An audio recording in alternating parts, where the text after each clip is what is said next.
So, pinakamalapit na tanong, lagi, manual or matic? Matutulog na sana ako eh. Eto si Sir Abel Ferdinand, pinag-isip pa ako, gumising tuloy ako. So, ulitin ko, disclaimer, hindi ako mechanic. Kabisado rin natin yung mga kotse kasi nga syempre car dealer ako. Ito yung take ko sa matic or manual. Sana walang magalit sa akin kasi ito lang naman yung point ko. So ngayon, gusto ko mag-comment kayo below, lalo na yung mga expert natin dyan, para mas ma-enlighten tayo lahat. Ewan ko kung tama tong point ko ha. Madami nagsasabi dito, yung manual daw, easy to maintain. Isip ako ng isip.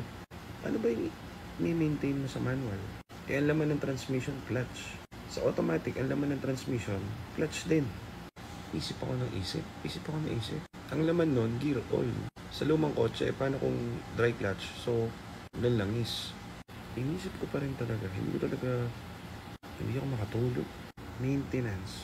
Eh, di ba kapag kunwari, ang kotse mo nag 60,000 mileage or ang palitan ng, kasi yun lang yung nakabit dun eh. Magpapalit ka. Tinignan ko sa Lazada yung clutch ng matic, tinignan ko yung clutch ng manual. Halos same lang yung price. Napakaliit ng difference. Tapos, sa mga nagbababa ng transmission, wala naman akong nakita kahit isang beses na may fee sila sa manual, may fee sila sa matic. Na pag manual, mas mura yung pull down ng tranny at yung matic naman, mas mahal. Ang alam ko kasi, nung unang panahon, ng 2010 below, wala pa masyadong YouTube. Mas komplikado gumawa ng automatic transmission. Kasi kailangan pa mag-training sa ganitong brand. Kunwari sa Honda, sa Toyota, kailangan pa mag-training, mag-workshop siguro para ma-perfect mo yung isang automatic. Unlike manual. Pero nung unang panahon nga yun. Eh ngayon, marami tayo ngayon. YouTube na lang, kaya magpaklas ng automatic eh. So, ang ibig sabihin, parehas lang ang pull down ng manual at matic na transmission. Yung bibilin mo sa loob nun, yung clutch, halos parehas din ang price ng manual at ng matic. Yung maintenance naman, parang wala namang i-maintain dun. Unless may mag-break dun sa loob ng transmission. Wala pa talaga ako nakita na kapag manual mas mura, matic mas mahal. Sa panahon ngayon na 2024. Comment kayo below kung mali ako. Kasi same lang yun, bababa mo lang din. Yung logic ng tranny nun, same lang din. Yung pesa dun, parang Lego, ikakabit mo lang. Basta alam mo ikabit. So, di ba yung fee nila is same lang. So, hindi ko makita yung logic na kapag matic, mas mahal yung maintenance. Kasi hindi mo naman binababa yung tranny every 10,000 kilometer eh. Ang papalitan mo lang yung tranny, yung clutch kapag sliding na. Mga 60,000 or 120,000, palit ka na ng clutch. Mali ba? O tama? Or baka may nakalimutan ako dun. Eh, comment nyo po para maintindihan ko rin. Pero yun yung logic ko. Ngayon, sa gas consumption naman, sabi nila, mas mahal ang matic. Ito naman yung take ko dun.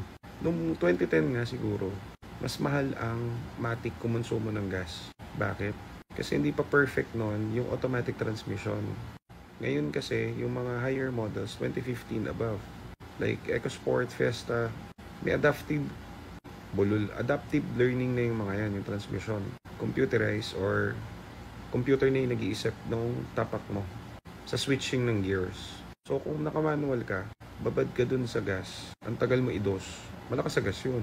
Pero yung matic, pag dinrive mo, alam niya yung driving habits mo. Alam niya kung kailan niya idodos.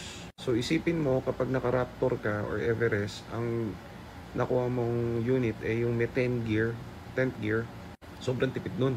Eh kung clutch driver ka nga, tapos babad ka sa 1, 2, 3, 4, pwede mas malakas sa gas yung manual, di ba? Eh same lang naman yung engine nila eh.